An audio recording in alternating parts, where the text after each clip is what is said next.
Angelo, heto ang gamot mo. Kanina pa ako nag-aabang sa labas, nag-aalala ako dahil mataas ang lagnat mo bago ka umalis ng bahay. Who is this woman, Angelo? Don't tell me your office has started hiring beggars now. I don't know her, Sofia. Guard, bakit niyo hinayaang makapasok ang baliw na ito sa ballroom? Angelo, anong sinasabi mo? Ako ito si Elena, ang asawa mo. Basang-basa na ako sa ulan para lang maabot sa iyo ito. Shut up, wala akong asawang mukhang basahan. Isa ka lang hamak na katulong na nanggugulo sa party na ito. Guards, ilabas ang basurang ito sa harap ko. Ang pawang mga salitang iyon ay tila mga talim na humiwa sa kailaliman ng pagkatao ni Elena. Nakatayo siya sa gitna ng malawak at marangyang ballroom ng Manila Grand Hotel kung saan ang bawat kislap ng kristal na chandelier ay tila nanunukso sa kanyang kalagayan. Ang kanyang suot na kupas na t-shirt at pantalon ay basang-basa dumidikit sa kanyang nanginginig na katawan, habang ang tubig ulan ay patuloy na tumutulo mula sa kanyang buhok patungo sa makintab na sahig na marmol. Sa harap niya nakatayo ang lalaking minahal niya sa loob ng 3 taon, si Angelo. Maayos ang tindig nito sa kanyang mamahaling tuxedo, ang buhok ay malinis ang pagkakagupit, at ang mga mata ay malamig pa sa yelo na nasa mga baso ng alak.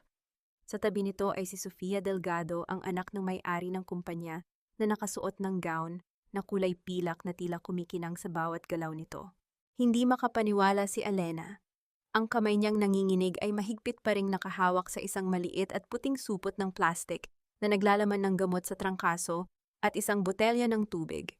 Ito ang tanging kayamanan niya sa sandaling iyon, isang pag-aalalang binalot sa plastik na ngayon ay tinatawanan lamang ng mga taong nakapaligid sa kanya. Lumapit si Sofia, ang bawat hakbang ng kanyang matutulis na sapatos ay lumilikha ng tunog na tila nagmamarka ng bawat pintig ng sakit sa dibdib ni Elena. Itinaas ng dalaga ang kanyang baso na puno ng mamahaling pulang alak. You look thirsty, Yaya? O baka naman kailangan mong mahimasmasan sa pagpapanggap mo bilang asawa ng boyfriend ko? Bago pa man makasagot si Elena, naramdaman na lamang niya ang malamig na likido na dumanas sa kanyang mukha, humahalo sa patak ng ulan, at luhang hindi na niya mapigilan. Ang amoy ng alak ay humalo sa amoy ng ulan, at ang halakhak ng mga elitistang panauhin ay tila isang malakas na kulog na bumibingi sa kanyang pandinig. Walang onomatopoeia sa paligid, ngunit sa loob ng kanyang dibdib, nararamdaman ni Elena ang bawat pagbasag ng kanyang puso, isang unti-unting pagkadurog ng bawat pangako, bawat pagtitiis, at bawat pangarap na binuo niya kasama ang lalaking ito. Angelo, paano mo nagagawa ito? Bulong ni Elena, ang kanyang boses ay halos hindi marinig sa tindi ng hinagpis. Para sa iyo tinalikuran ko ang lahat. Namuhay ako sa hirap dahil naniwala ako sa iyo. Isang mapait na ngisi lamang ang isinagot ni Angelo. Lumapit siya ng bahagya kay Elena sapat na upang maamoy niya ang pabango nito, na siya rin ang bumili gamit ang pinag-ipunan niyang sahod mula sa paglalaba sa ibang bahay. Iyan ang problema sa iyo, Elena. Masyado kang naniwala sa mga fairy tale.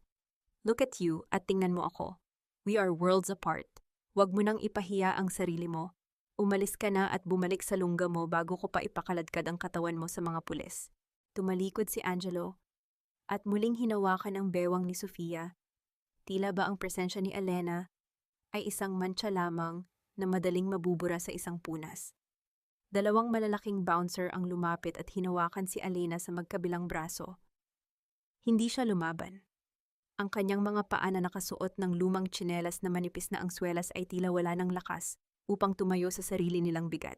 Habang kinakaladkad siya palabas ng ballroom, ang kanyang huling sulyap ay tumama sa supot ng gamot na nalaglag sa sahig.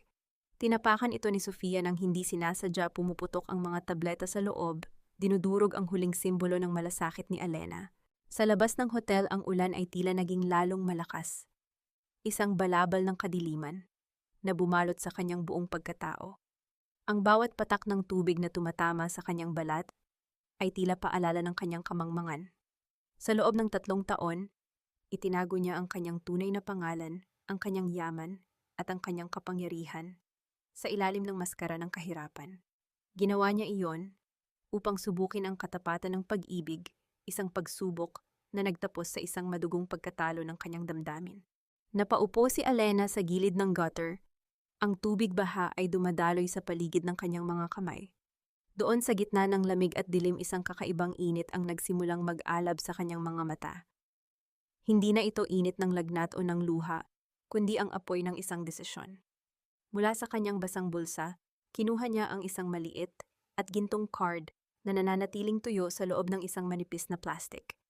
Ang card na iyon ang susi sa isang mundong matagal na niyang iniwan ang mundo ng Race Corporation. Tiningnan niya ang marangyang hotel sa kanyang harapan. Ang mga ilaw nito ay tila mga bituin na malapit ng maglaho sa pagsikat ng araw. Isang mapait na ngiti ang sumilay sa kanyang mga labi, isang ngiting hindi pa nakikita ni Angelo kahit kailan. Tinawag mo akong basura. Angelo, bulong niya sa hangin ang kanyang boses, ay naging matatag at malamig tila bakal na dumaan sa apoy. Ngunit nakalimutan mo na ang basura ang siyang nagpapakain sa lupang kinatatayuan mo ngayon. At sisiguraduhin kong sa oras na bumangon ako, ikaw ang unang lalamunin ng lupang iyan. Tumayo siya, hinayaan ng ulan na hugasan ang huling bakas ng alak sa kanyang mukha. Sa di kalayuan, isang marangyang itim na sasakyan ang dahan-dahang humihinto. Ang mga headlight nito ay tila mga mata ng isang manunuklaw na handa ng sumalakay sa gitna ng gabi. Isang matandang lalaki ang lumabas mula sa sasakyan, may hawak na malaking payong at mabilis na naglakad patungo sa kanya. Ang mukha nito ay bakas ng labis na pag-aalala at paggalang. Chairman Elena, kanina pa po namin kayo hinahanap. Bakit po kayo nasa ganitong kalagayan? Tumingin si Elena sa matanda at sa unang pagkakataon ang kanyang mga mata ay hindi na nagpapakita ng isang hamak na asawa, kundi ang awtoridad ng isang reyna. Ben, ihanda mo ang lahat ng papeles para sa merger ng Delgado Group at pakisabi sa legal team. Gusto kong simulan ang pag-audit sa bawat sentimo na ibinigay natin kay Angelo. Opo, Chairman, pero ang inyong kasal. Tumingin muli si Elena sa hotel sa anino ng ballroom kung saan naroon ang kanyang asawa. Isang huling luha ang pumatak, ngunit agad din itong tinangay ng hangin. Patay na ang asawa ni Angelo, Ben. Ang natitira na lang dito ay ang babaeng magpapadama sa kanya kung gaano kalupit ang mundong pinangarap niyang pasukin. Pumasok si Elena sa loob ng sasakyan, ang marangyang amoy ng leather ay tila isang yakap ng nakaraan na muling bumabalik. Habang umaandar ang sasakyan palayo, iniwan niya ang supot ng gamot sa kalsada, isang alaala ng pag-ibig, na ngayon ay naging mitsa ng isang malupit na paghihiganti. Ngunit sa gitna ng katahimikan sa loob ng kotse, isang tanong ang nanatiling nakabitin sa kanyang isipan. Ang sulat na iniwan ng kanyang ama bago ito mamatay. Bakit nito sinabing huwag na huwag siyang magtitiwala sa isang Delgado kahit pa ito ang huling tao sa mundo? Mayroon bang lihim na higit pa sa pagtataksil ni Angelo? Aba, at talagang nagawa mo pang bumalik sa pamamahay na ito pagkatapos mong ipahiya ang anak ko. Wala ka na talagang kahihiyan, Elena. Bakit niyo pinapakialaman ang gamit ko, Mama? Iyan na lang ang natitirang alaala ko mula sa mga magulang ko. Pati ba naman iyan? Ay nanakawin niyo pa, nanakawin. Ang kakapal ng mukha mo, binabayaran ko lang ang lahat ng perwisyo at kahihiyang idinulot mo kay Angelo ngayong gabi. Isang hamak na labandera gustong pumasok sa mundo ng mga elite, patawa ka. Sa loob ng maliit at masikip na paupahang bahay na iyon, kung saan ang amoy ng luma at basang kahoy ay humahalo sa anghit ng nagsisikap na buhay, hinarap ni Alina ang kanyang biyenang si Dolores. Ang matanda ay tila isang buwayang naghahalungkat sa kanyang lumang baul, ang mga daliri nito ay mabilis na humahablot sa ilang piraso ng barya at isang lumang kwintas na ginto na matagal nang iniingatan ni Elena. Ang liwanag mula sa isang pundidong bumbilya ay pabalik-balik na kumukurap, tila nakikiramay sa tensyong bumabalot sa silid. Hindi pa natutuyo ang basang damit ni Elena mula sa ulan, ngunit mas malamig pa sa tubig ang nararamdaman niyang pag-alipusta sa loob ng bahay na itinuring niyang kanlungan. Isang malakas na sampal ang biglang dumapo sa pisngi ni Elena na naging sanhi ng pagkalingon ng kanyang ulo sa gilid.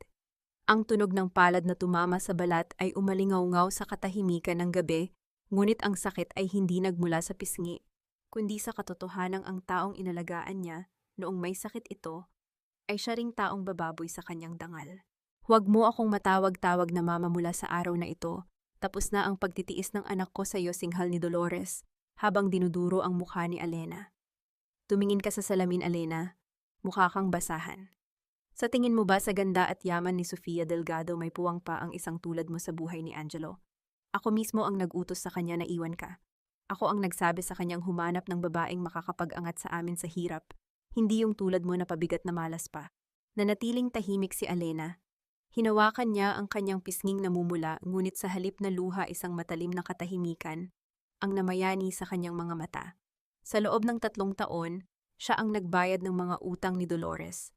Siya ang gumising ng madaling araw para maglaba at maglinis ng bahay ng iba para lang may maipambili ng gamot ang matandang ito. Ang bawat sentimo na kinita niya mula sa kanyang lihim na dibidendo sa kumpanya ay dahan-dahan niyang ipinasok sa account ni Angelo. Iniisip na sapat na ang pag-ibig para maging masaya sila. Ngunit ngayon, napatunayan niyang ang lason ay hindi lamang nasa labas ng bahay, kundi nasa hapagkainan mismo na pinagsasaluhan nila. May pirmahan ka, Alena, utos ni Dolores, habang inilalatag ang isang lukot na papel sa ibabaw ng lamesang kahoy. Isang kasulatan na wala kang kukunin kahit isang kusing sa mga naipon ni Angelo. Tutal wala ka namang ambag sa tagumpay niya ngayon. Pirmahan mo ito at hahayaan kitang umalis ng buhay. Lumapit si Alena sa lamesa. Tiningnan niya ang papel, isang dokumento ng pagtalikod sa karapatan. Isang mapait na ngiti ang sumilay sa kanyang mga labi.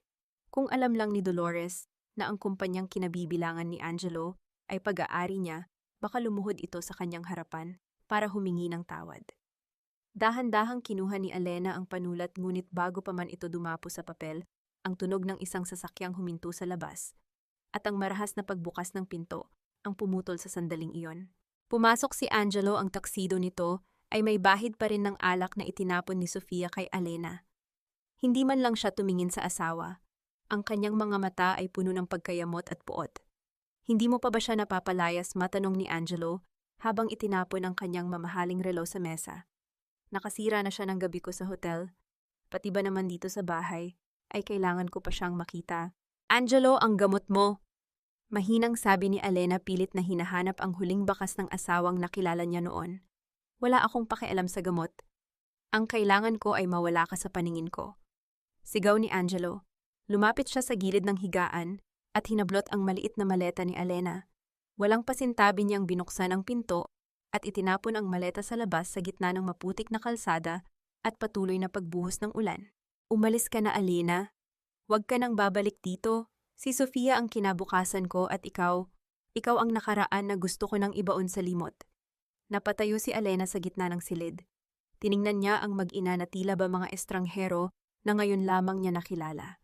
Ang bawat sakripisyo niya ay tila mga tuyong dahon na tinangay ng hangin. Ngunit sa ilalim ng kanyang unan, may isang bagay na hindi nila nahanap, isang itim na envelope na naglalaman ng katotohanan tungkol sa mga Delgado. Dahan-dahan siyang naglakad patungo sa pinto. Huminto siya sa tapat ni Angelo. Ang kanyang mga mata ay diretsong nakatingin sa mga mata nito. Sa sandaling iyon, naramdaman ni Angelo ang isang kakaibang kilabot, isang awtoridad na hindi niya kailanman nakita sa kanyang mahirap na asawa. Pinirmahan ko na ang papel, Angelo, malamig na sabi ni Alena. Hindi dahil wala akong ambag sa buhay mo, kundi dahil ayaw kong magkaroon ng anumang koneksyon sa isang lalaking walang utang na loob. Tandaan mo ang gabing ito, dahil bukas kapag sumikat ang araw, mapagtatanto mo kung anong klaseng langit ang itinapon mo para lang sa isang pirasong putik. Hindi na naghintay ng sagot si Alena. Lumabas siya sa ulan, kinuha ang kanyang maleta sa putikan at naglakad palayo ng hindi lumilingon. Sa likod niya, narinig niya ang malakas na pagtawa ni Dolores at ang marahas na pagsasara ng pinto. Habang naglalakad sa gitna ng dilim, mahigpit na hinawakan ni Alena ang itim na envelope sa loob ng kanyang jacket. Alam niyang ang bawat patak ng ulan sa kanyang balat ay naghuhugas sa kanyang huling kahinaan. Ang lason sa bahay na iyon ay hindi na muling makakapasok sa kanyang sistema. Sa dulo ng kalsada, ang mga headlight ng isang itim na sasakyan ay muling nagliwanag, tila isang hudyat na ang reyna ay handa nang bumalik sa kanyang trono. Ngunit sa kanyang isipan, isang alaala ang biglang bumangon ang mukha ng kanyang ama noong ito ay nasa banig ng karamdaman. Anak, kapag nahanap mo na ang taong magtataksil sa iyo, huwag mo siyang papatayin ng dahas. Panoorin mo siyang mamatay sa inggit habang nakikita kanyang masaya sa itaas. Isang malakas na kidlat ang gumuhit sa langit na nagbigay liwanag sa mukha ni Alena, na ngayon ay wala ng bakas ng sakit, kundi isang determinasyong kasing tibay ng brilyante. Ang unang hakbang ng kanyang pagbabalik ay nagsimula na, ngunit ang hindi niya alam, si Sofia Delgado ay mayroon ding hawak na alas na maaring magpabago sa lahat ng kanyang plano. Chairman Alena, hindi ko po mapapayagang manatili kayo sa ganitong kalagayan. 3 taon na ang lumipas. Sapat na po ang inyong napatunayan sa diwa ng inyong ama. Ben, itapon mo ang maletang iyan. Lahat ng laman niyan ay basura na sa paningin ko. Ang bawat hibla ng damit na nariyan ay may bahid ng pagsisisi at maling pagtitiwala. Opo, Chairman. At ang inyong tsinelas, iwan ko na rin po ba? Iwan mo sa kalsada, Ben. Hayaan mong ang putik na iyan ang magpaalala sa akin kung gaano kasakit ang lumingon sa ibaba at kung gaano kalalim ang kailangang ihakbang para makabalik sa itaas. Ang marangyang itim na sasakyan ay tila isang anino na humiwa sa gitna ng malakas na ulan. Sa loob ang bango ng mamahaling leather at ang banayad na lamig ng aircon ay tila isang banyagang mundo para kay Alena. Sa loob ng 3 taon, ang kanyang pang-amoy ay nasanay sa usok ng mga sasakyan sa kanto at sa anghit ng pawis mula sa maghapong pagtatrabaho. Ngayon sa bawat paghinga niya, tila ba dahan-dahang nagigising ang isang bahagi ng kanyang pagkatao na matagal niyang pinatulog. Tumingin siya sa labas ng bintana. Ang mga ilaw ng lungsod ay naglalabo dahil sa agos ng tubig, tila ba ang nakaraan niya ay unti-unti ring nilulusaw ng panahon. Hawak niya ang kanyang mga kamay na magaspang may mga kalyo mula sa paglalaba at paglilinis ng bahay ni na Angelo. Ito ang mga kamay na nag-alaga sa isang lalaking walang utang na loob. Nang huminto ang sasakyan sa tapat ng race tower, ang pinakamataas at pinakamakinang na gusali sa puso ng Makati, ang mga gwardya ay mabilis na kumilos. Ang malalaking glass door ay bumukas ng kusa na naglalabas ng isang mainit at ginintuang liwanag. Naglakad si Alena papasok na kapaa dahil iniwan niya ang kanyang tsinelas sa putikan. Ang bawat hakbang ng kanyang basang mga paa sa malamig na marmol ay lumilikha ng bakas ng tubig, ngunit walang sino man ang nangahas na humadlang. Ang mga empleyadong naroon, kahit pa madaling araw na, ay agad na tumayo ng tuwid at yumukod ng malalim habang siya ay dumadaan. Welcome back, Chairman Alena Reyes. Sabay-sabay na bati nila, ang kanilang mga boses ay puno ng paggalang na tila ba isang reyna ang nagbabalik mula sa mahabang digmaan. Sumakay siya sa pribadong elevator na tanging siya lamang ang may susi. Sa loob ng salamin, nakita niya ang kanyang sarili. Ang kanyang mukha ay may bahid pa rin ng pulang marka mula sa sampal ni Dolores at ang kanyang buhok ay gulo-gulo. Ngunit sa likod ng pagod naroon ang mga matang kasing talim ng brilyante. Pagdating sa penthouse, dinala siya ni Ben sa isang silid na puno ng mga bagong damit, sapatos at alahas na tila ba naghihintay lamang sa kanyang pagbabalik. Pumasok si Alena sa banyo at hinayaan ang mainit na tubig na dumaloy sa kanyang katawan. Sa bawat patak ng tubig, tila ba hinuhugasan ang bawat pangungutya ni Angelo, bawat panlalait ni Sofia, at bawat sutil na salita ni Dolores.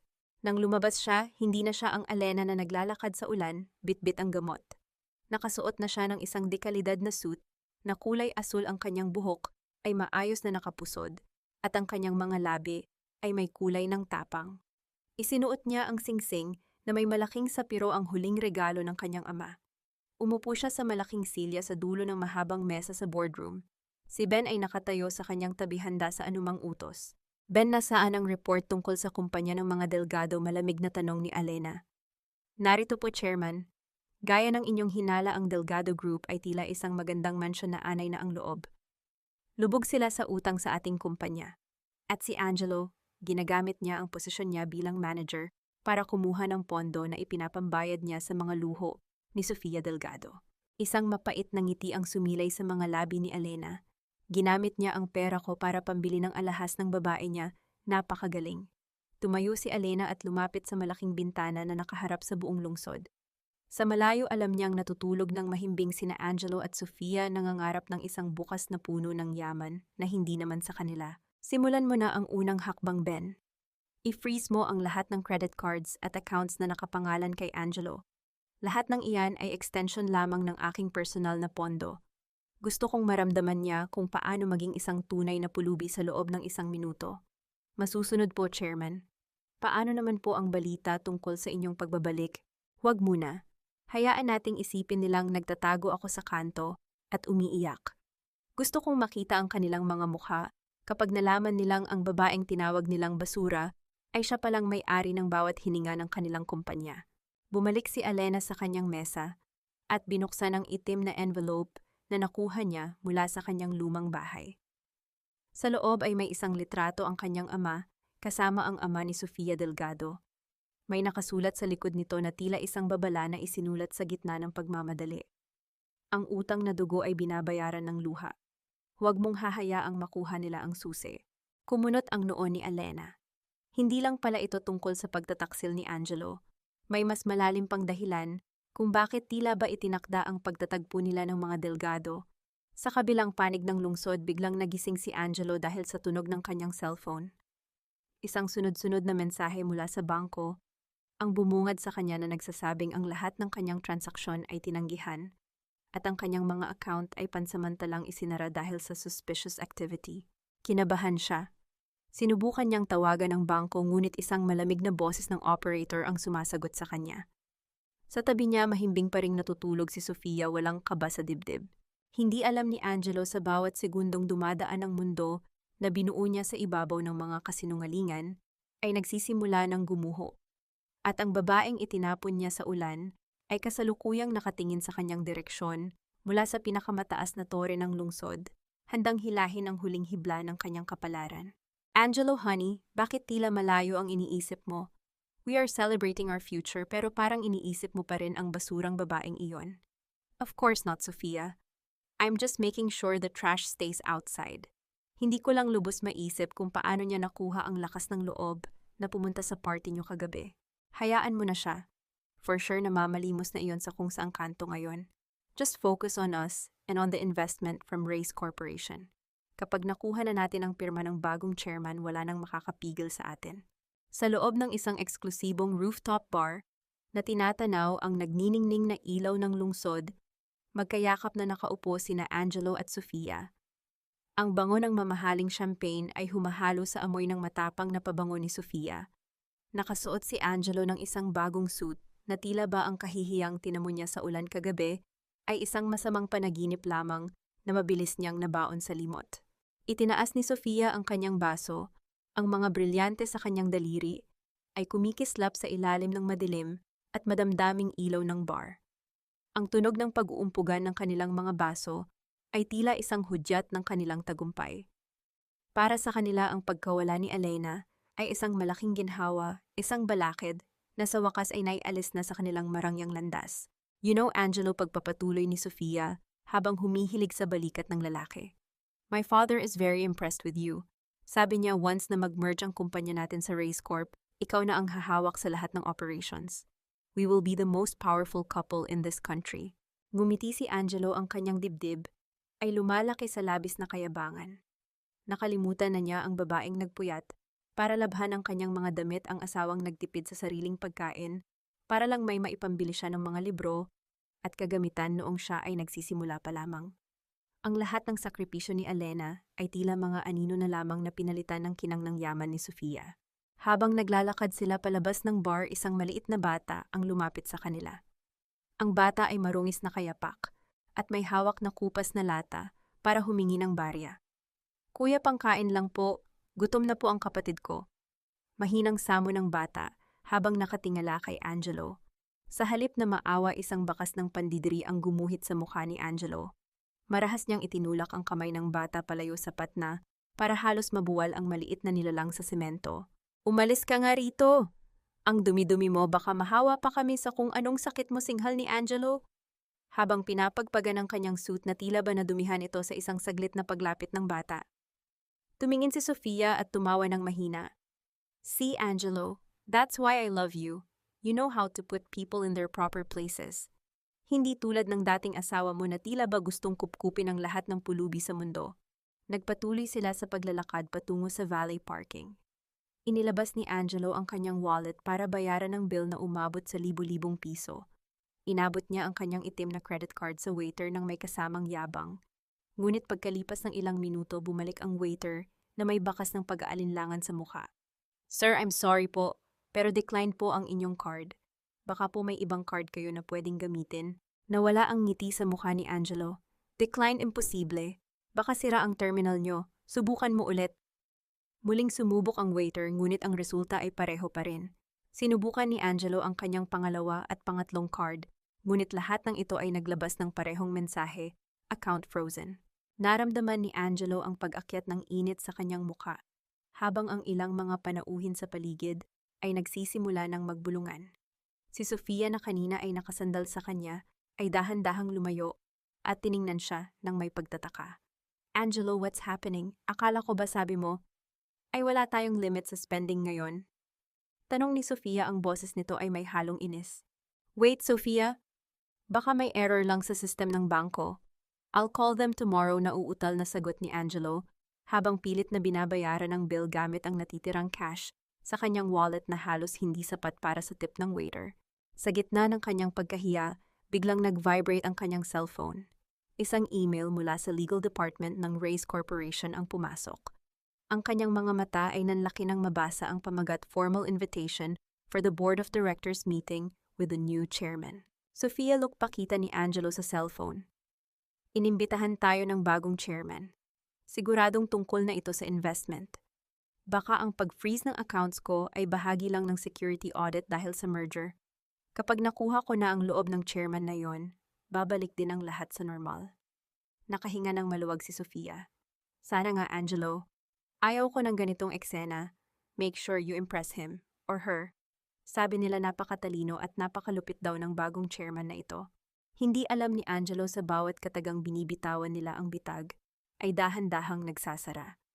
Habang sila ay abala sa pangangarap ng kapangyarihan, ang basurang babae na kanilang pinagtawanan ay kasalukuyang nakatayo sa isang madilim na opisina, tinitingnan ang kanilang mga mukha sa isang malaking screen. Dahan-dahang ininom ni Alina ang kanyang tsaa, ang kanyang mga mata ay walang emosyon habang pinapanood ang bawat galaw ni Angelo. Gusto niyo ng impression, bulong ni Alena sa hangin, ang kanyang boses ay tila isang malamig na bulong ng kamatayan. Ibibigay ko sa inyo ang isang pagtatanghal na hinding-hindi niyo malilimutan hanggang sa huling hininga niyo. Kinabukasan, isang puting envelope ang dumating sa pintuan ni Angelo. Hindi ito galing sa kumpanya kundi mula sa isang law office. Pagbukas niya, isang dokumento ng annulment ang bumungad sa kanya. Ngunit hindi ang pirma ni Alena ang nakakuha ng kanyang atensyon, kundi ang huling pahina kung saan nakasulat ang isang kondisyon. Upang maging ganap ang ating paghihiwalay, dapat mong ibalik ang bawat sentimo na ginastos mo mula sa aking bulsa sa loob ng 3 taon, pati na ang halaga ng gamot na itinapon mo sa putikan. Kung hindi, ang bawat ari-ariang hawak mo ngayon ay mapupunta sa pangalan ng Race Corporation. Nabitawan ni Angelo ang papel. Ang kanyang mga kamay ay nagsimulang manginig. Paano nalaman ni Alena ang tungkol sa Race Corporation? At bakit tila ba ang bawat hakbang niya ay nakaplano na bago pa man niya ito maisagawa? Mr. Angelo, may 10 minuto ka lamang. Ang chairman ay isang napakaabalang tao at ayaw niya ng sinumang nagsasayang ng kanyang oras. Naiintindihan ko, Miss Secretary, pero maaari ko bang malaman kung bakit kailangang manatili ang screen na ito sa pagitan namin, hindi ko man lang makita ang mukha ng chairman? Ang presensya ng chairman ay hindi isang karapatan, kundi isang pribilehiyo, Mr. Angelo.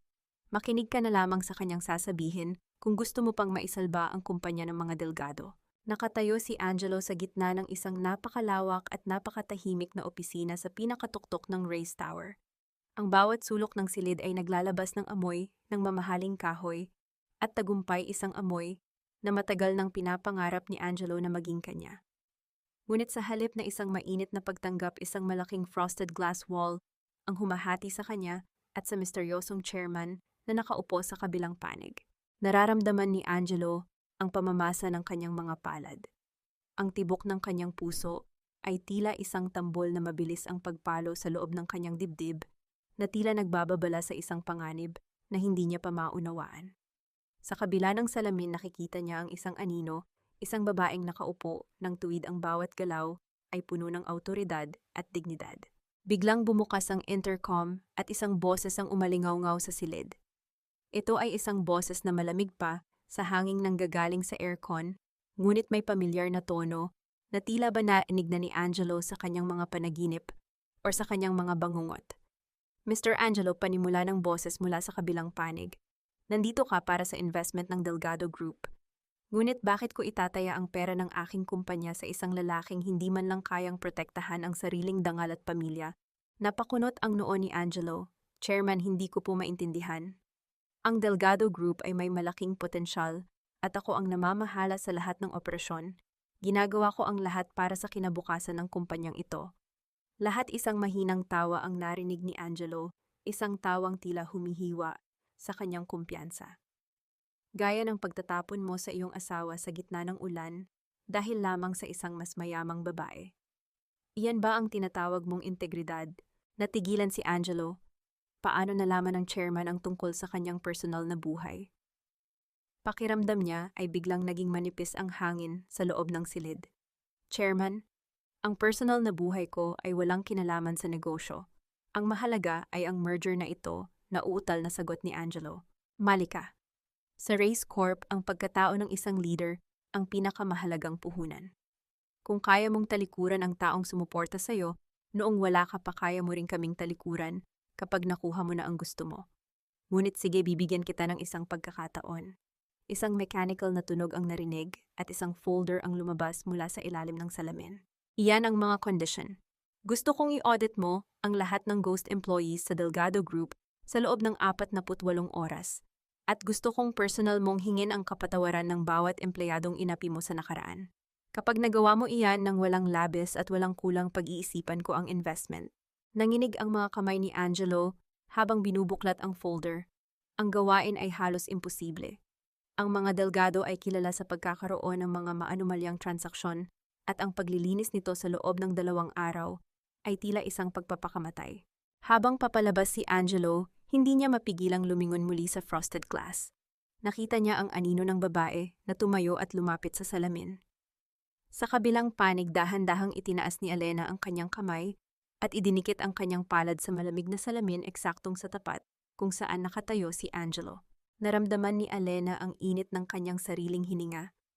Napakalapit ni Angelo, ngunit sa pagkakataong ito, ang distansya ng kanilang mga mundo ay mas malawak pa sa karagatan. Noon ang tanging naghahati sa kanila ay isang manipis na kumot sa gitna ng giniginaw na gabi. Ngayon ang naghahati sa kanila ay ang kapangyarihan at ang katotohanang hinding-hindi na sila muling magtatagpo sa gitna. Nang tuluyang makaalis si Angelo, mabilis siyang naglakad patungo sa basurahan sa labas ng opisina para itapon ang isang papel na nalaglag sa kanyang folder. Ngunit ang kanyang paningin ay natigil sa isang bagay na nasa loob ng basurahan ng chairman. Isang puting plastic na supot. Isang supot na basang-basa pa rin, tila galing sa ulan, at sa loob nito ay may isang botelya ng tubig at mga durog na tableta ng gamot sa trangkaso. Naramdaman ni Angelo ang biglang paglamig ng kanyang buong katawan. Ang kanyang puso ay nagsimulang tumibok nang napakabilis, tila ba nais nitong tumalon palabas ng kanyang lalamunan. Alam niya ang supot na yon. Iyon ang supot na itinapon niya sa putikan kagabi. Hindi maaari. Bulong ni Angelo, ang kanyang boses ay nanginginig sa takot. Mabilis siyang tumakbo patungo sa elevator, tila ba may humahabol na multo sa kanya. Pagpasok niya sa loob, mabilis niyang pinindot ang button. Ngunit sa bawat segundong pagbaba ng elevator, ang mga salita ng chairman ay paulit-ulit na umaalingaw sa kanyang isipan. Biglang nag-vibrate ang kanyang cellphone sa kanyang bulsa. Isang mensahe mula sa isang hindi kilalang numero ang pumasok. Nang buksan niya ito, ang bawat salitang nabasa niya ay tila isang kidlat na tumama sa kanyang katinuan. Naalala mo pa ba ang huling gamot na itinapon mo sa putikan, Angelo? Siguraduhin mong hindi ka magkakasakit sa mga susunod na araw dahil wala nang darating na ulan para damayan ka. Nabitawan ni Angelo ang kanyang cellphone sa sahig ng elevator. Ang kanyang mga mata ay nanlaki sa matinding takot habang nakatingin sa kanyang sariling refleksyon sa salamin ng elevator. Ang lalaking nakikita niya ay hindi na ang makapangyarihang manager na pangarap niya, kundi isang biktima na dahan-dahang kinakain ng sarili niyang mga kasalanan. Sino ang chairman? At paano nito nakuha ang supot na itinapon niya sa kalsada? Ang mga tanong na ito ay tila mga anino na nagsimulang bumalot sa kanyang buong pagkatao, habang ang pintuan ng elevator ay dahan-dahang bumubukas, patungo sa isang mundong hindi na niya kilala. Aling Rosa, hayaan niyo na po. Ako na ang magtutulak niyan hanggang sa kanto. Mabigat po ang mga paninda niyo para sa inyong edad. Salamat, iha.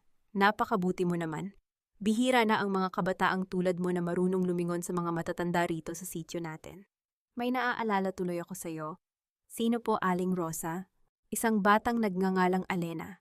Napakabait din yon, kaso bigla na lang nawala matapos palayasin ng asawa niyang walang utang na loob. Balita ko'y kung saan-saan na napadpad ang kawawang bata, sa ilalim ng isang kupas na sombrero at malaking face mask. Pilit na ikinubli ni Elena ang panginginig ng kanyang mga labi. Narito siya muli sa eskinita, kung saan ang amoy ng piniritong tuyo at alingasaw ng kanal ay nagsisilbing musika ng kanyang kahapon. Ang bawat kalabog ng mga sirang yero sa bubungan kapag hinihipan ng hangin ay tila mga bulong ng alaala na bumabalot sa kanyang puso. Inalalayan ni Elena ang kariton ni Aling Rosa, ang kanyang dating kapitbahay na nagturo sa kanya kung paano magtipid sa bawat butil ng bigas. Habang tinutulak niya ang kariton, nararamdaman niya ang magaspang na kahoy sa kanyang mga palad, isang pamilyar na bigat na nagpapaalala sa kanya na bago siya naging chairman, siya muna ang Elena na nakikipagpatintero sa gutom. Sabi nila ay kinalimutan na raw siya ng asawa niya para sa isang mayamang babae. Pagpapatuloy ni Aling Rosa, ang boses ay puno ng pait. Sayang ang batang iyon, siya ang gumamot sa rayuma ko noong wala akong pambili ng haplas. Sana'y nasaan man siya ay nasa mabuti siyang kalagayan. Hindi nakasagot si Elena. Sa halip dahan-dahan niyang inabot ang isang maliit na sobre sa matanda bago ito tuluyang makapasok sa maliit na dampa. Ano ito, iha? Tulong po para sa inyong maintenance, Aling Rosa. Huwag niyo na po itong itatanong. Galing po iyan sa isang taong hindi nakakalimot sa inyo. Naglakad palayo si Elena patungo sa palengke ng sityo. Doon isang pamilyar at nakakairitang boses ang bumasag sa katahimikan ng kanyang pagmumuni-muni. Hoy, ang mahal naman nitong isda mo. Akala mo ba'y wala akong pambayad? Manager ang anak ko. Malapit na siyang magpakasal sa isang bilyonarya, kaya dapat ay bigyan mo ako ng diskwento bilang paggalang. Si Dolores. Nakasuot ito ng isang makinang na bestido na halatang bago, may mga alahas na ginto na tila ba sumisigaw ng bagong yaman sa gitna ng maputik na palengke. Hawak-hawak niya ang isang makapal na pitaka, ang pitakang alam ni Elena na naglalaman ng perang ninakaw nito mula sa kanyang lumang baul. Pasensya na po, Aling Dolores, pero iyan na po ang presyo ng tulingan ngayon, pakiusap ng tindera na si Mirna na may 2 batang nakakapit sa kanyang saya. Walang modo. Kaya hindi ka umuunlad dahil sa kakuriputan mo. Itinapon ni Dolores ang isang piraso ng isda, pabalik sa tumpok na naging sanhi ng pagtalsik ng tubig at dugo sa mukha ng tindera. Napakuyom ang mga palad ni Elena sa loob ng kanyang bulsa. Ang bawat pangaalipusta ni Dolores sa mga taong ito ay tila mga latay sa kanyang sariling likod. Kinuha niya ang kanyang cellphone at mabilis na nag-type ng mensahe kay Ben. Ben, bilhin mo ang buong palengke ng Sitio San Roque ngayon din. At tanggalan mo ng pwesto ang sinumang hindi marunong rumespeto sa mga tindera. Habang naghihintay ng tugon, isang maliit na batang lalaki ang lumapit kay Elena. Ang bata ay may hawak na piraso ng tuyong tinapay, pilit na pinaghahati ito para ibigay sa kanyang maliit na aso. Ang batang iyon ay nagpaalala kay Elena ng sarili niyang pagkabata, ang panahong ang bawat mumo ay tila isang handog mula sa langit. Ito ang kanyang golden moment. Dahan-dahang lumuhod si Elena para mapantayan ang bata. Kinuha niya ang isang bagong balot na tinapay mula sa kanyang supot at ibinigay ito sa bata nang walang imik. Ang kislap sa mga mata ng bata ay sapat na para mapawi ang pait sa kanyang dibdib. Sa mundong puno ng mga taong tulad ni Angelo at Dolores, ang munting kabutihan, ang tanging liwanag na natitira. Salamat po, ate, bulong ng bata. Tumayo si Elena at nakita ang isang marangyang Rolls Royce na dahan-dahang humihinto sa dulo ng madilim na eskinita. Ang sasakyang iyon ay tila isang banyaga sa gitna ng mga barong-barong. Si Ben ay lumabas, may hawak na payong at matiyagang naghihintay sa kanyang chairman. Eksaktong paghakbang ni Elena patungo sa sasakyan, lumingon si Dolores mula sa tindahan. Nanlaki ang mga mata ng matanda nang makita ang isang babaeng nakasuot ng simpleng damit, ngunit pinagbubuksan ng pinto ng isang lalaking nakasuit sa loob ng isang kotse na ang halaga ay kayang bumili ng buong sityo. Si Elena ba iyon, bulong ni Dolores sa sarili habang pilit na inaaninag ang mukha ng babae. Ngunit bago pa man niya makita, nang malinaw, mabilis na isinara ni Ben ang pinto. Ang Rolls Royce ay dahan-dahang umandar palayo, nag-iiwan ng bakas ng putik sa mamahaling gulong nito. Hindi. Imposible, sabi ni Dolores habang humahalakhak ng mapait. Siguro'y naging kabit lang iyon ng kung sinong matandang mayamang insik. Saan naman kukuha ng ganyang yaman ang isang basurang tulad niya, Humph? Hintayin niyo lang, kapag naging asawa na ni Angelo si Sofia Delgado, mas marangya pa riyan ang sasakyan ko. Hindi alam ni Dolores sa bawat pag-ikot ng gulong ng sasakyang iyon. Ang huling pagkakataon niya, para sa kapatawaran, ay unti-unti na ring naglalaho. Sa loob ng kotse, tiningnan ni Elena ang kanyang sarili sa maliit na salamin. Wala na ang maskara, wala na ang sombrero. Ang tanging natira ay ang malamig at determinadong mukha ng isang babaeng handa ng maningil. Chairman, naisagawa na po ang pagbili sa palengke ulat ni Ben. At mayroon pa po akong nalamang impormasyon. Si Angelo po ay kasalukuyang nasa isang ilegal na sugalan, sinusubukang bawiin ang perang nawala sa kanyang mga frozen accounts. Isang mapait na ngiti ang sumilay sa mga labi ni Elena habang nakatingin sa ulan na nagsisimulang pumatak sa bintana. Hayaan mo siyang magsugal, Ben. Hayaan mo siyang itaya ang lahat. Dahil bukas kahit ang hininga niya ay magiging utang na sa akin. Tatkwang. Angelo, hiling ang hinihingi ko, hindi paliwanag. My father is breathing down my neck at kung hindi mo makukuha ang investment na iyan mula sa Race Corp sa lalong madaling panahon, mawawala ang lahat sa atin. I am doing my best, Sofia. Pero hindi mo ba naiintindihan? Ang bagong chairman ay tila isang laro ang tingin sa akin. Frozen ang accounts ko at binigyan niya ako ng mga kondisyong halos ikamatay ko na sa pagod. Best your best is not enough. Ginamit mo ang pangalan ng pamilya ko para umangat kaya panindigan mo ito. Huwag mong sabihing nagkamali ako ng piniling lalaki. Sa loob ng madilim na silid-aklatan ng mansyon ng mga Delgado, ang bawat hininga ni na Angelo at Sofia ay tila may kasamang lason. Ang bango ng mamahaling alak na dating simbolo ng kanilang tagumpay ay napalitan na ng amoy ng lumang papel at alikabok, isang paalala na ang kanilang imperyo ay unti-unti nang naglalaho. Nakaupo si Sofia sa harap ng isang tumpok ng mga bayarin at demand letters mula sa iba't ibang bangko. Ang kanyang mga kamay na dati maingat na nag-aayos ng kanyang buhok ay nanginginig na ngayon habang hinahawakan ng isang baso ng matapang na whiskey. Tumingin si Angelo sa kanyang kasintahan. Sa ilalim ng liwanag ng isang lampara, nakita niya ang isang mukha na malayo sa babaeng inakala niyang magbibigay sa kanya ng langit. Ang tamis ng boses ni Sofia ay naging matalas na tila kutsilyo at ang kanyang mga mata na dati puno ng paghanga ay puno na ngayon ng pagkadismaya at pang-aalipusta. Doon lamang napagtanto ni Angelo ang isang masakit na katotohanan.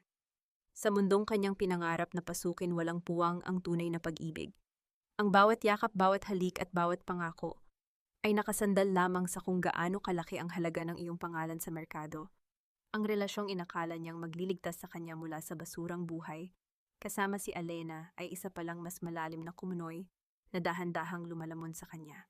Bakit mo ako tinitingnan ng ganyan, singhal ni Sofia, habang marahas na ibinaba ang kanyang baso sa ibabaw ng mesang kahoy.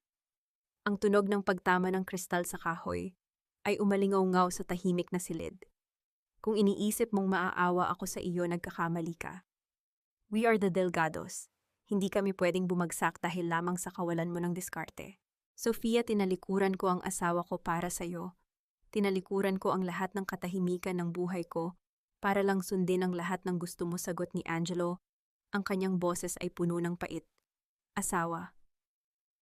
Huwag mo ngang banggitin ang babaeng iyon sa harap ko. Isang hamak na katulong na ang tanging alam ay maglaba at magluto. You chose power, Angelo.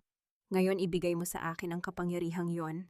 Tumayo si Sofia at lumapit sa bintana, tinitingnan ang malawak na hardin na malapit na ring mabawi ng bangko.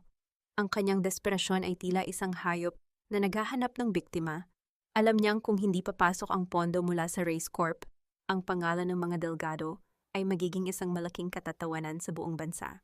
Sa gitna ng kanilang mainit na pagtatalo, biglang tumunog ang cellphone ni Sofia.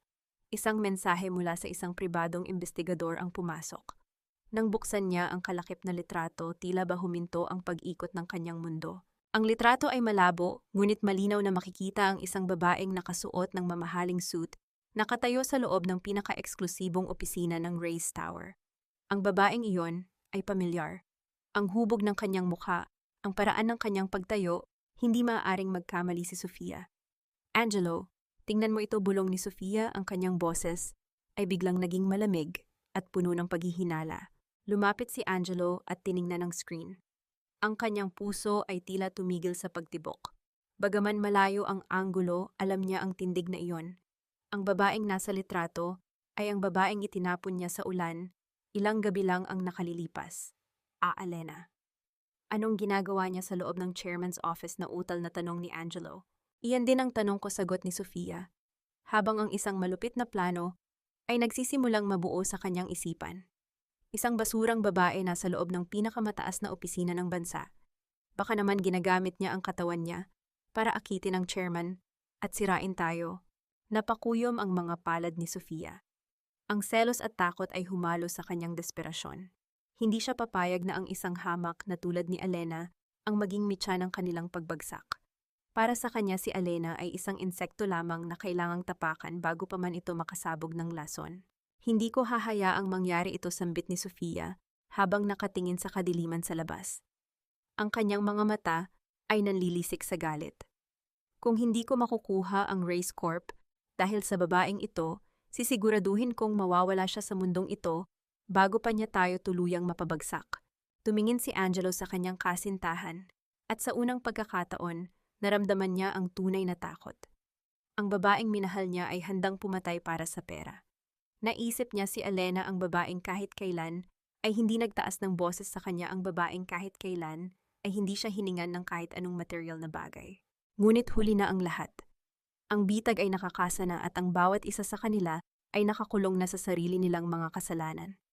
Habang ang gabi ay lumalalim ang anino ng panganib, ay dahan-dahang gumagapang patungo sa kinaroroonan ni Elena na walang kamalay-malay na ang kanyang huling laban ay hindi lamang magaganap sa loob ng boardroom, kundi sa pagitan ng buhay at kamatayan.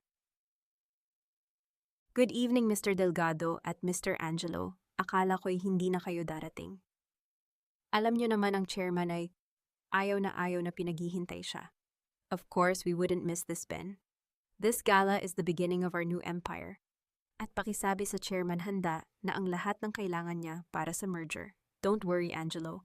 Pagkatapos ng gabing ito, sisiguraduhin kong malalaman ng buong mundo kung sino ang tunay na hari at reyna ng industriyang ito. Right, Sofia? Perfectly right, honey. Ngayon hayaan mong pumasok na tayo. Gusto kong makita kung gaano karangya ang kumpanyang mapapasa atin na rin sa huli. Ang bawat hakbang ni na Angelo at Sofia sa loob ng main ballroom ng Race Tower ay puno ng kapalaluan. Ang bango ng mga sariwang bulaklak na galing pa sa ibang bansa ay humahalo sa amoy ng mga mamahaling pabango ng mga piling panauhin. Nakasuot si Angelo ng kanyang pinakamahal na tuxedo, habang si Sofia ay tila isang bituin sa kanyang kumikinang na asul na gown na may kasamang kwintas na brilyante, na ayon sa kanya ay simbolo ng kanyang katayuan. Ang tunog ng banayad na musika mula sa isang pangkat ng mga biolinista ay bumabalot sa silid na nagbibigay ng isang mapayapang pakiramdam na tila ba walang bagyong darating. Ngunit sa likod ng mga ngiti at bati ng mga negosyante, naroon ang isang tensyon na tila isang kwerdas na malapit ng maputol. Biglang bumagal ang musika. Ang malalaking ilaw sa kisame ay dahan-dahang namatay at isang solong puting liwanag ang tumama sa tuktok ng marangyang hagdanan na gawa sa purong marmol. Ang lahat ng mata ay lumingon sa direksyong iyon. Ang bulungan ng mga tao ay tila isang hangin na biglang huminto. Mga Ginoo at mga ginang, ang boses ni Ben ay umalingaungaw sa buong ballroom gamit ang sound system. Ang chairman ng Reyes Corporation, ang nag-iisang tagapagmana ng pamilya Reyes, Chairman Elena Reyes. Isang figura ang lumabas mula sa anino. Isang babaeng nakasuot ng isang gintong gown na tila ba gawa sa mga sinag ng araw. Ang bawat hakbang niya pababa ng hagdan ay may kasamang tunog ng kanyang matutulis na sapatos sa marmol, isang tunog na tila nagmamarka ng bawat pagkatalo ng kanyang mga kaaway. Ang kanyang buhok ay nakaayos ng napakaganda at ang kanyang mukha ay may bakas ng isang reynang handa nang bawiin ang kanyang kaharian. Nabitawan ni Angelo ang kanyang baso ng champagne. Ang tunog ng pagbasag ng kristal sa sahig ay tila isang malakas na pagsabog sa gitna ng katahimikan. Ang mga piraso ng bubog ay tumalsik sa kanyang sapatos, ngunit hindi niya ito naramdaman. Ang kanyang mga mata ay nanlaki, ang kanyang bibig ay dahan-dahang bumukas, at ang kanyang mukha ay naging kasing puti ng papel. Elena, bulong ni Angelo, ang boses niya ay halos hindi lumabas sa kanyang lalamunan. Imposible. Hindi maaari. Si Sofia naman ay tila naging isang estatwa.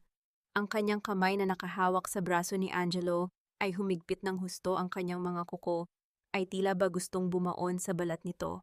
Ang selos at takot na naramdaman niya noong nakita ang litrato ay naging isang buhay na bangungot sa kanyang harapan. Nagpatuloy sa pagbaba si Alena, ang kanyang mga mata ay diretsong nakatingin sa unahan, hindi man lang sumasagi sa direksyon ni Angelo. Pagdating niya sa dulo ng hagdanan, huminto siya sa gitna ng entablado. Ang liwanag ay lalong naging makinang sa kanyang paligid. Magandang gabi sa inyong lahat, panimula ni Alena. Ang boses niya ay puno ng kapangyarihan at lamig. Salamat sa pagdalo sa gabing ito. Ang Race Corp ay dumaan sa maraming pagsubok gaya ko. Ngunit gaya ng gintong dumaan sa apoy, tayo ay nagbabalik ng mas matatag. Tumitig si Alina ng direkta kay Angelo sa unang pagkakataon. Ang titig na iyon ay hindi puno ng puot, kundi ng isang nakakabinging kawalan ng pakialam. May mga taong inakalang ang isang tao ay basura lamang dahil sa kanyang suot o sa kanyang katahimikan. Pagpapatuloy ni Alina habang dahan-dahang lumalakad patungo sa kinaroroonan ni Angelo. Inakala nilang maaari nilang tapakan ang dangal ng isang tao para lamang sa kanilang pansariling ambisyon. Ngunit ngayong gabi nais kong ipaalala sa lahat, ang tunay na reyna ay hindi nakikita sa kanyang corona, kundi sa kanyang kakayahang bumangon mula sa sarili niyang mga abo. Huminto si Alena sa tapat mismo ni Angelo. Ang bango ng kanyang mamahaling pabango ay tila isang sampal sa mukha ng lalaki. Angelo, mahinang sabi ni Alena, sapat na para marinig lamang ng dalawa. Naalala mo ba noong sinabi mong wala akong puwang sa mundo mo? Tama ka. Dahil ang mundong kinatatayuan mo ngayon ay pag-aari ko na. Tumalikod si Alena at naglakad palayo. Ang kanyang gown ay humahulas sa sahig na tila isang alon ng ginto. Nilampasan niya sila nang hindi man lang lumingon, tila ba sila ay mga anino lamang na walang halaga sa kanyang bagong buhay. Ito ang kanyang golden moment. Isang maliit na piraso ng tissue na may bahid ng dugo mula sa kanyang pisngi noon, ang dahan-dahan niyang binitiwan sa sahig. Paglampas niya kay Angelo, isang simbolo na ang huling bakas ng kanyang paghihirap ay tuluyan na niyang iniwan sa paanan ng taong nanakit sa kanya. Ngunit bago pa man makapagsalita si Angelo, dalawang malalaking bodyguard ang humarang sa kanila. Kasunod nito si Ben na may hawak na isang tablet. Miss Sofia Delgado, malamig na sabi ni Ben. Ayon sa ating records, ang kwintas na suot nyo at ang hikaw na iyan ay kabilang sa mga ari-ariang isinangla ng inyong ama sa Race Corporation noong nakaraang buwan para pambayad sa utang. Dahil hindi kayo nakabayad sa itinakdang oras, ang mga alahas na iyan ay legal na pag-aari na ng aming chairman. What? No, this is mine, sigaw ni Sofia. Ang kanyang boses ay puno ng kahihiyan habang ang mga tao sa paligid ay nagsisimula ng kumuha ng litrato at magbulungan. Pakiusap, Miss Sofia, tanggalin niyo na iyan ng maayos. O kami mismo ang kukuha niyan sa harap ng lahat. Banta ng bodyguard. Ang boses ay walang biro. Nanginginig ang mga kamay ni Sofia habang dahan-dahang tinatanggal ang kanyang kwintas at hikaw sa gitna ng ballroom. Ang kanyang mukha ay puno ng luha ng galit at kahihiyan. Si Angelo naman ay nakatayo lamang doon, hindi makakilos. Tila ba ang kanyang buong mundo ay gumuho sa isang kisap mata. Habang nagaganap ang eksenang iyon, si Alena ay nakatayo sa balkonahe ng ballroom, nakatingin sa malayo. Ang kanyang mukha ay kalmado, ngunit sa loob niya, nararamdaman niya ang isang mabigat na pasanin na dahan-dahang gumagaan. Ngunit ang kanyang katahimikan ay naputol nang mapansin niya ang isang lalaking nakatayo sa dilim ng hardin sa ibaba, isang lalaking nakatingin sa kanya ng may kakaibang intensidad. Sino ang lalaking iyon? At bakit tila ba ang kanyang presensya ay nagbibigay kay Alena ng isang hindi maipaliwanag na kaba? Isang misteryo ang muling nabuksan, habang ang hiyawan ng kahihiyan nina Angelo at Sofia ay patuloy na umaalingaw-ngaw sa loob ng bulwagan. Alena, patawarin mo ako. Nabulag lang ako ng ambisyon, pero sa bawat sandali na kasama ko si Sofia, ikaw pa rin ang hinahanap ng puso ko. Ginawa ko lang ang lahat ng iyon para patunayan sa sarili ko na karapat-dapat ako sa iyo. Patawad. Pagkatapos mong sabihing isa lang akong basurang katulong sa harap ng maraming tao. Pagkatapos mong panoorin ang kabit mo, nabuhusan ako ng alak sa mukha. Pagsubok lang ang lahat ng iyon, Alena. Gusto ko lang makita kung hanggang saan ang tiwala mo sa akin. Pero tingnan mo, bumalik ako sa iyo. Tatalikuran ko si Sofia, tatalikuran ko ang lahat, basta tanggapin mo lang ako muli. Angelo, tumayo ka riyan. Huwag mong dumiin ang sahig ng opisina ko ng iyong mga peking luha. Nakakasuka ang bawat salitang lumalabas sa bibig mo.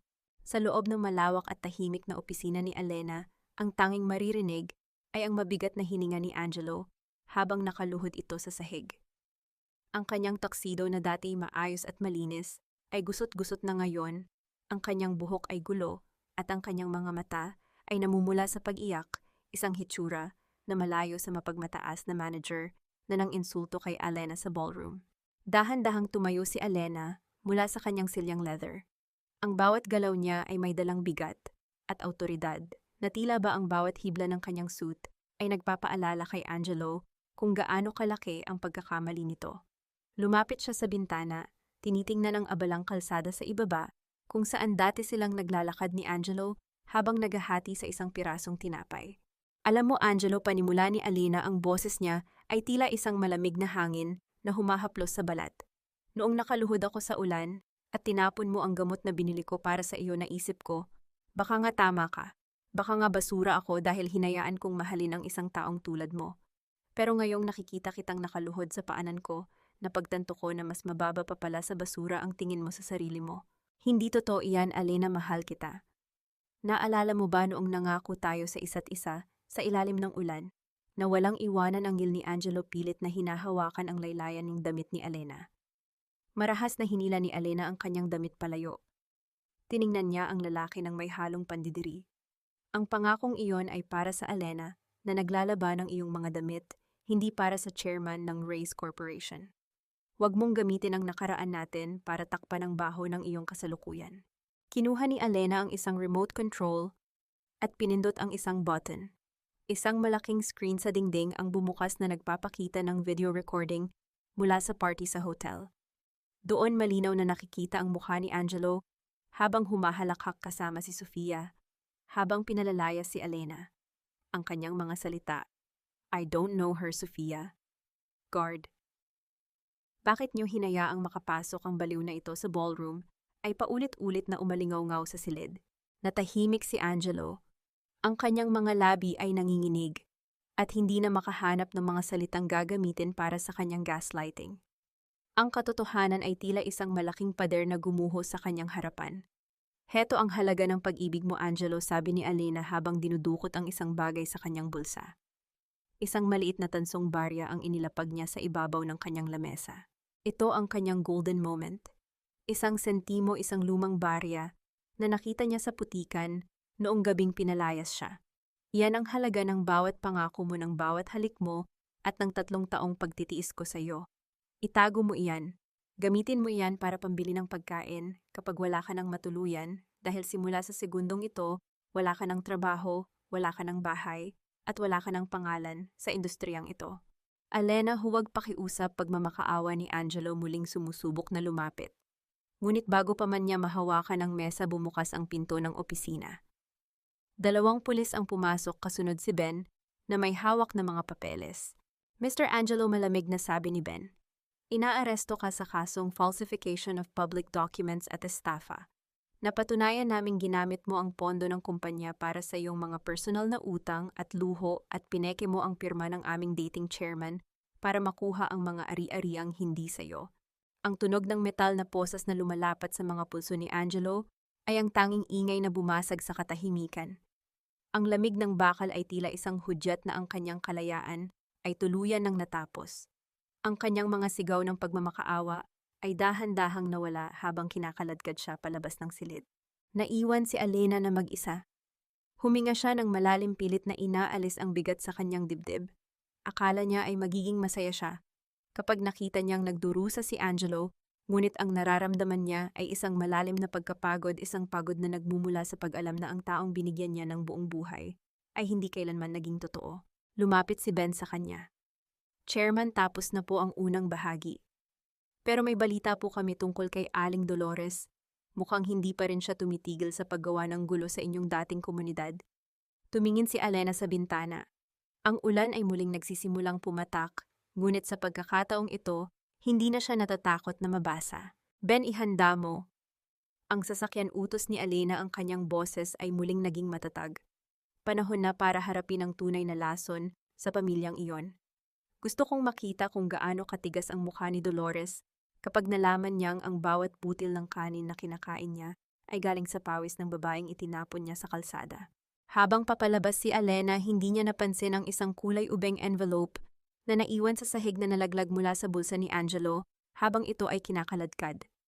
Isang envelope na may selyo ng pamilya Delgado, ngunit ang nakasulat sa loob ay hindi tungkol sa kasal, kundi tungkol sa isang lihim na connection sa pagkamatay ng ama ni Alina. Hindi niyo pwedeng gawin ito. Alam niyo ba kung sino ang anak ko? Manager siya sa Race Corp at malapit na siyang maging asawa ng isang Delgado. Bitawan niyo ang telebisyon na iyan. Pag-aari ko iyan. Mawalang galang na pugi ng Dolores. Pero kami ay sumusunod lamang sa utos ng korte. Ang bahay na ito at ang lahat ng gamit sa loob ay nakapangalan sa Race Corporation at mayroon kaming kautusan na bawiin ang lahat dahil sa mga hindi nabayarang utang at illegal occupancy. Utang, anong utang? Ang anak ko ang nagpapatakbo ng kumpanyang iyon. Isang tawag lang niya ay, mawawalan kayo ng trabaho. Mga walang modo layas. Ang anak niyo ay nasa kulungan na Dolores. At ang tanging itatawag niya ngayon ay ang kanyang abogado kung may pambayad pa siya. Sa gitna ng kaguluhan sa loob ng bahay na dati puno ng yabang ni Dolores, ang bawat salita ni Alena ay tila isang malamig na hampas ng katotohanan. Nakatayo si Alena sa may pintuan, nakasuot ng isang simpleng itim na suit na nagpapakita ng kanyang formal at matatag na katayuan. Pinapanood niya ang mga sheriff na isa-isang inilalabas ang mga mamahaling kagamitan na ipinamili ni Dolores gamit ang perang hindi naman sa kanya. Ang bango ng mamahaling floor wax at air freshener sa loob ng bahay ay tila unti-unting napapalitan ng amoy ng alikabok at pagkatalo. Si Dolores na dati tila isang reyna sa kanyang munting kaharian ay mukhang isang desperadong babae na gulo-gulo ang buhok at nanginginig ang mga labi sa galit. Alena, ikaw na naman, singhal ni Dolores nang makita ang kanyang dating manugang. Lumapit siya rito nang mabilis ang kanyang mga kamay ay nakataas na tila ba sasampalin si Alena gaya ng dati. Ikaw ang may gawa nito, no? Gumamit ka ng kung sinong mayamang lalaki para bastusin kami. Akala mo ba ay natatakot ako sa'yo? Hindi kumurap si Alena. Nang malapit na ang palad ni Dolores sa kanyang mukha, mabilis niyang nahawakan ang pulso ng matanda. Ang hawak niya ay hindi marahas, ngunit sapat ang diin para maramdaman ni Dolores ang lakas na hindi niya inakalang taglay ni Alena. Huwag niyo nang subukan, Dolores, malamig na sabi ni Alena, ang kanyang boses ay tila isang babala mula sa kailaliman ng lupa. Ang kamay na yan ang ginamit niyo para saktan ako noong wala akong kalaban-laban. Pero ngayon, kahit ang hanging nilalanghap niyo sa loob ng bahay na ito, ay pag-aari ko na. Anong sinasabi mong pag-aari mo? Na uutal na tanong ni Dolores, ang kanyang tapang ay dahan-dahang napapalitan ng kaba. Ang bawat sentimong ginamit niyo para sa bahay na ito, para sa mga alahas niyo, at para sa bawat butil ng kanin na kinain niyo sa loob ng 3 taon, ay galing sa aking personal na pondo, paliwanag ni Alena, habang dahan-dahang binibitawan ang kamay ng matanda. Inakala niyo bang ang sahod ni Angelo bilang manager ay sapat para sa ganitong luho? Hindi. Ako ang palihim na nagpapasok ng pera sa account niya dahil naniwala akong pamilya tayo. Pero ninakawan niyo ako, minaltrato at itinapon na parang basura. Inilabas ni Alena ang isang listahan ng bawat sampal, bawat lait, at bawat baryang ninakaw ni Dolores mula sa kanyang lumang baul. Heto ang resibo ng inyong kasamaan, Dolores. At ngayong araw, kailangan niyo nang magbayad. Ito ang kanyang golden moment. Tinuro ni Alena ang lumang baul na kahoy na nasa sulok ng kwarto, ang tanging bagay na hindi kinuha ng mga sheriff dahil wala itong halaga. Ito ang baul na dati pinaglalagyan ni Alena ng kanyang mga gamit noong siya'y inaabuso pa. Iyan lang ang maaari niyo nang dalhin, Dolores. Ang baul na ninanakawan niyo noon. Itabi niyo iyan dahil sa susunod na mga araw, baka kailanganin niyo nang mamalimos gamit ang baul na iyan. Isang malakas na iyak ng desperasyon ang kumawala sa lalamunan ni Dolores habang pilit siyang inilalabas ng mga bouncer sa sarili niyang pintuan. Ang kanyang mga paa na dati sanay sa malambot na carpet ay muling tumama sa magaspang at mainit na semento ng kalsada. Napaupo siya sa tabi ng kanyang lumang baul habang ang mga kapitbahay na dati niyang minamaliit ay nanonood at nagbubulungan. Ngunit ang sukdulan ng kanyang pagkatalo ay dumating nang dalhin siya ni Ben sa presinto para makita ang kanyang anak. Sa likod ng mga rehas na bakal nakita ni Dolores si Angelo. Wala na ang mamahaling suit nito. Nakasuot na ito ng kulay kahel na damit ng bilanggo, ang balat ay maputla at ang mga mata ay puno ng takot. Tulungan mo ako?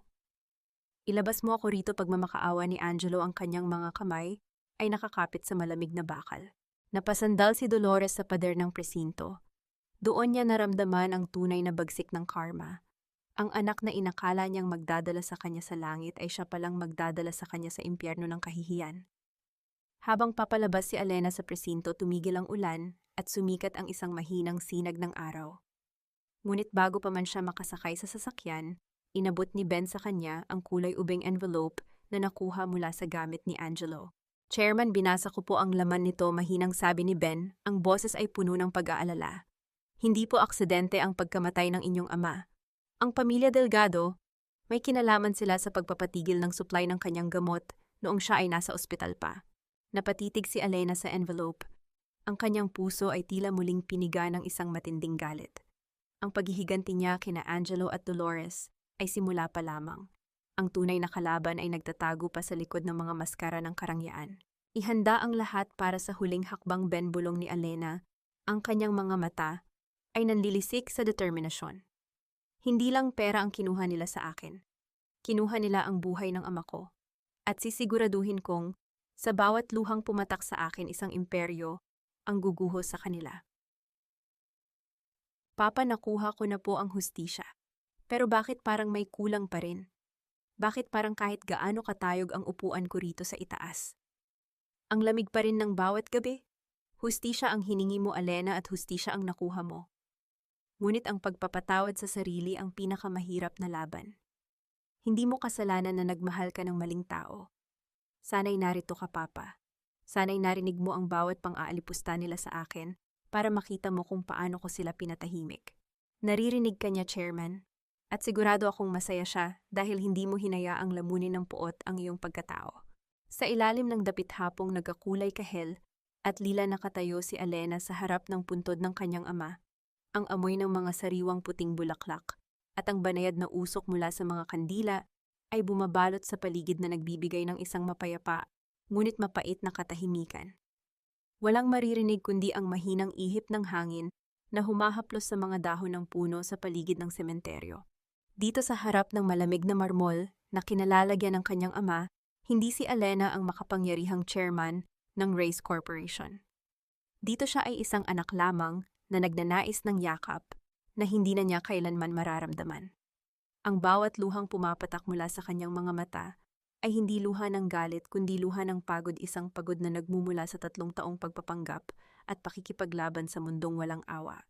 Kinuha ni Elena mula sa kanyang bulsa ang isang luma at kupas na litrato. Iyon ang litrato ng araw ng kanyang kasal, ang sandaling ang kanyang mga mata ay puno pa ng pag-asa at ang kanyang ngiti ay hindi pa nababahiran ng pait. Tiningnan niya ang mukha ni Angelo sa litrato, ang lalaking inakala niyang magiging katuwang niya habang buhay. Inilabas niya ang isang lighter. Ang apoy ay dahan-dahang gumapang sa gilid ng litrato, nilalamon ang mga mukha, ang mga pangako, at ang lahat ng alaalang tila naging lason sa kanyang buhay. Ang abo ng nasunog na papel ay dahan-dahang tinangay ng hangin, naglalaho sa dilim ng papalubog na araw. Ito ang kanyang golden moment. Pinanood ni Elena ang paglipad ng mga abo sa hangin. Sa sandaling iyon, naramdaman niya ang isang bahagi ng kanyang puso na dahan-dahang gumagaan. Hindi dahil sa natalo niya si Angelo, kundi dahil tinatanggap na niya ang katotohanang tapos na ang kabanatang iyon. Malaya na siya.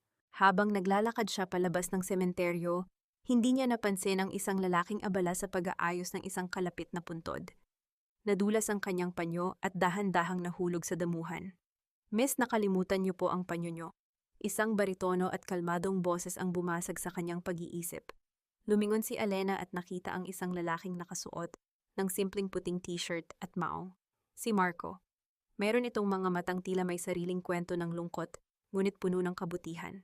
Salamat, maikling sagot ni Elena habang kinukuha ang panyo. Masyadong mabigat ang dinadala niyo, miss. Minsan ang pag-iyak sa harap ng puntod ay hindi tanda ng kahinaan, kundi tanda na handa na tayong magbitiw, wika ni Marco nang may banayad ng ngiti. Hindi nito alam kung sino ang babaeng nasa harap niya.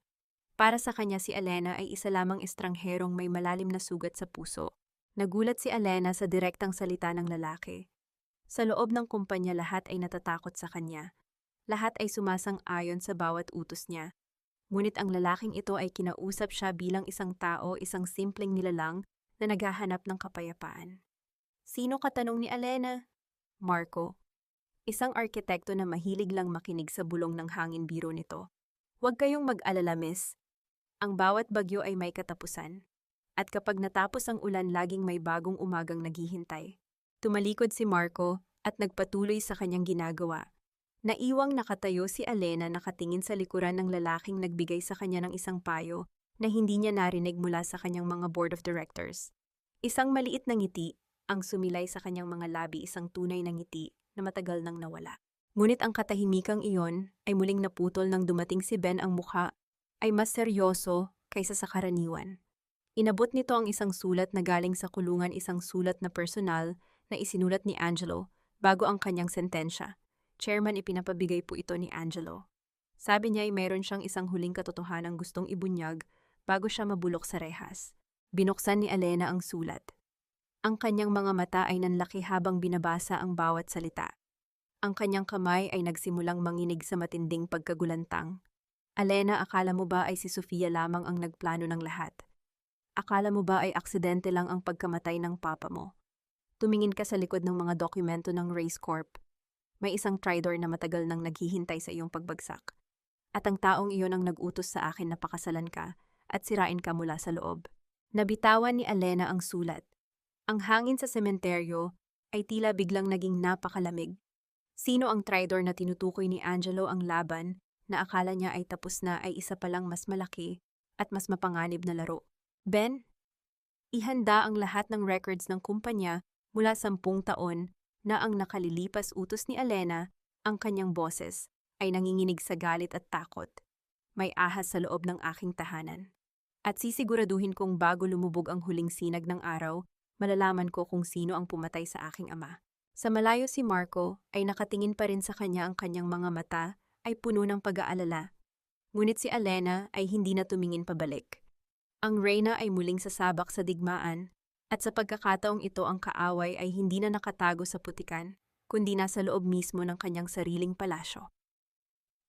Attorney Valdez, matagal na tayong magkakilala. Ikaw ang kanang kamay ng aking ama, ang taong pinagkatiwalaan niya hanggang sa kanyang huling hininga. Bakit kailangang humantong sa ganito? Chairman Elena, hindi ko alam kung ano ang pinagsasabi mo. Ginagawa ko lang ang tungkulin ko para protektahan ang kumpanya. Huwag kang maniwala sa mga sulat ng isang kriminal na tulad ni Angelo. Ang tungkulin mo ba ay ang pigilin ang supply ng gamot ng papa ko noong nasa ICU siya? O ang makipagsabwatan sa mga delgado para dahan-dahang ubusin ang pondo ng Race Corporation habang nagpapanggap kang tapat na kaibigan? Wala kang ebidensya. Puro haka-haka lang ang lahat ng iyan.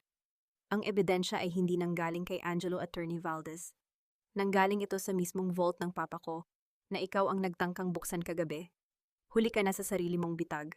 Sa loob ng napakatahimik na boardroom ng Race Tower, ang bawat hininga ni Attorney Valdez ay tila isang mabigat na pasanin. Ang lamig ng silid ay hindi nanggagaling sa aircon, kundi sa katotohanang ang lahat ng kanyang lihim ay dahan-dahan nang nahuhubaran. Nakaupo si Elena sa gitna ng mahabang mesa, ang kanyang mga kamay ay magkayakap sa ibabaw ng makintab na kahoy. Ang kanyang mukha ay kalmado, ngunit ang kanyang mga mata ay nagpapakita ng isang hinog na tapang, ang tapang ng isang babaeng dumaan sa apoy at lumabas na ginto. Pumasok si Ben kasama ang 2 opisyal mula sa National Bureau of Investigation. Ang tunog ng kanilang mga sapatos sa carpet ay tila isang hudyat ng katapusan. Inilatag ni Ben ang isang serya ng mga dokumento, mga bank transfer at logbook ng ospital na matagal nang itinago. Attorney Valdez, sa ilalim ng batas, ikaw ay inaaresto para sa plunder at indirect murder, malamig na pahayag ni Ben. Nanginig ang mga kamay ng matanda. Ang kanyang dating matikas na tindig ay biglang naglaho. Tila ba ang lahat ng kanyang kasalanan ay biglang bumigat sa kanyang balikat. Habang kinakaladkad siya palabas, hindi siya makatingin kay Elena. Ang kahihiyan ay mas masakit pa kaysa sa mga bakal na posas na lumapat sa kanyang mga pulso. Naiwan si Elena na mag-isa sa boardroom, Tumingin siya sa malaking portrait ng kanyang ama na nakasabit sa dingding. Sa unang pagkakataon sa loob ng maraming taon, naramdaman niyang ang mga mata ng kanyang ama ay hindi na puno ng pag-aalala, kundi ng kapayapaan. Papa, tapos na po, bulong ni Alena, ang kanyang boses ay nanginginig sa labis na emotion. Malinis na ang pangalan mo, at ang kumpanyang binuo mo ay muling magiging tahanan ng mga tapat. Pagkalipas ng ilang linggo, ang Race Corp ay dumaan sa isang malaking pagbabago.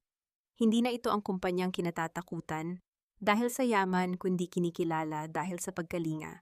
Nagpatayo si Alena ng Race Foundation, isang organisasyong tumutulong sa mga kababaihang biktima ng domestic abuse at mga taong inapi ng mga makapangyarihan.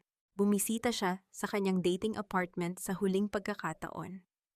Ang gusali ay luma pa rin, ngunit ang amoy ng kalsada ay hindi na tila isang sumpa para sa kanya. Ipinagiba niya ang gusaling iyon, hindi para burahin ang alaala, kundi para gawing isang parke kung saan ang mga bata ay malayang makakapaglaro sa ilalim ng sikat ng araw. Ito ang kanyang golden moment. Habang pinapanood ni Alena ang paggiba sa lumang pader ng kanyang dating kwarto, nakita niya ang isang maliit na sapot ng gagamba na kumikinang sa ilalim ng araw. Sa kabila ng gulo at alikabok ang kalikasan, ay patuloy na lumilikha ng ganda. Napagtanto niya na ang kanyang buhay ay tila ang pader na iyon, kailangang gibain ng luma para makabuo ng isang bagay na mas matatag at mas maganda. Naglakad siya patungo sa kalsada at sa hindi inaasahang pagkakataon, muli niyang nakita ang lalaki mula sa sementeryo, si Marco. Nakatayo ito sa tapat ng isang blueprint, tila abala sa pag-oobserba sa gagawing parke. Chairman Alena, balita ko'y ikaw ang may-ari ng proyektong ito, wika ni Marco, habang tinatanggal ang kanyang sombrero. Ang kanyang ngiti ay kasing init ng kape sa madaling araw. Alena na lang, Marco.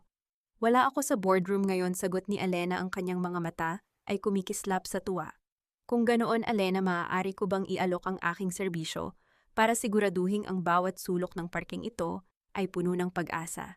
At baka, maaari mo rin akong samahang uminom ng kape, hindi bilang chairman, kundi bilang ang babaeng nakita ko sa ulan na may hawak na sariling payong. Natawa ng mahina si Alena. Ang tunog ng kanyang tawa ay tila isang himig na matagal nang hindi narinig sa kalsadang iyon. Sige, Marco. Pero sa pagkakataong ito, ako naman ang magbabayad. Utang na loob ko sa iyo ang pagpapaalala na ang bawat umaga ay laging may dalang bagong simula. Habang naglalakad ang dalawa palayo, ang ulan ay dahan-dahang pumatak muli. Ngunit sa pagkakataong ito, hindi na ito ang ulan ng pait at kahihiyan. Ito ay ulan na naghuhugas sa tuyong lupa, nagbibigay buhay sa mga buto ng bukas. Hawak ni Alena ang kanyang sariling payong, ngunit sa pagkakataong ito, meron na siyang kasabay sa ilalim nito. Ang reyna ay hindi na nag-iisa sa kanyang trono.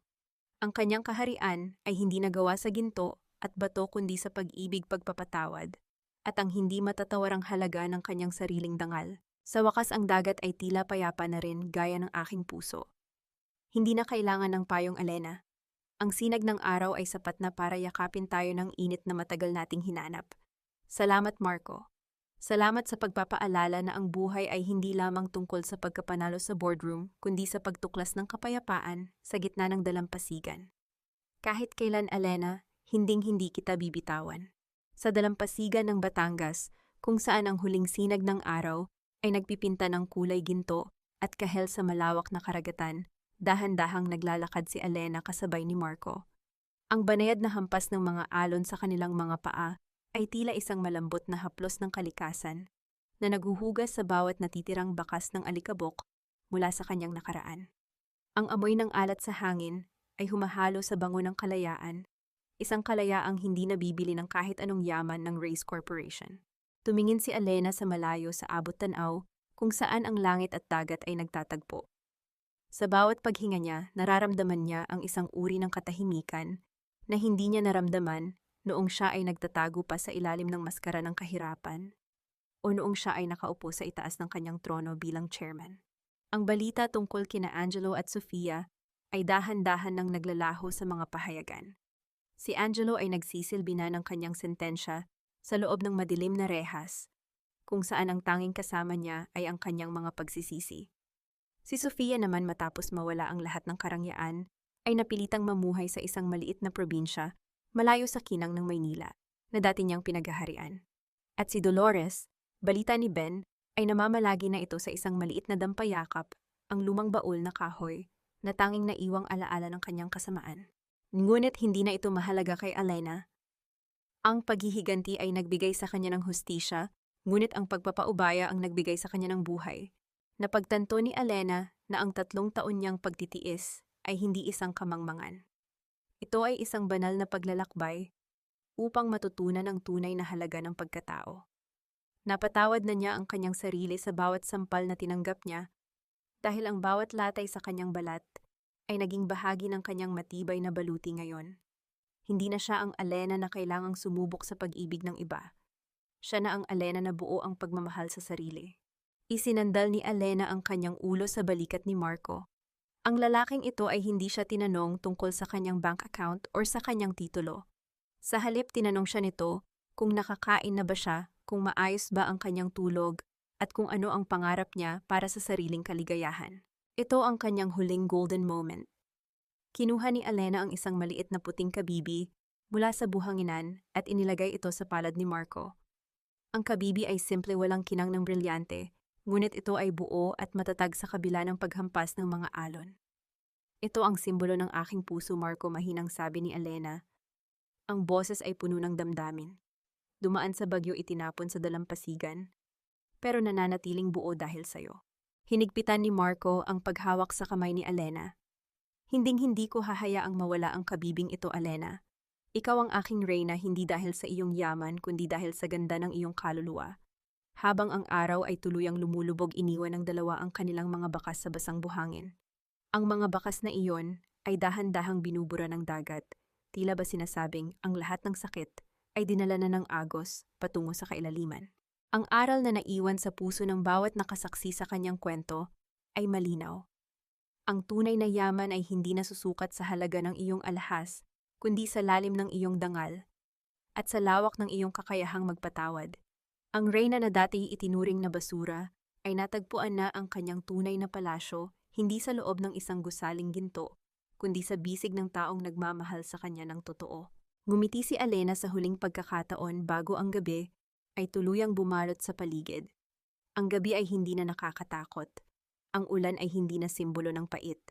Dahil sa dulo ng bawat unos palaging may isang bagong umaga na naghihintay para sa mga marunong magmahal at magtiis.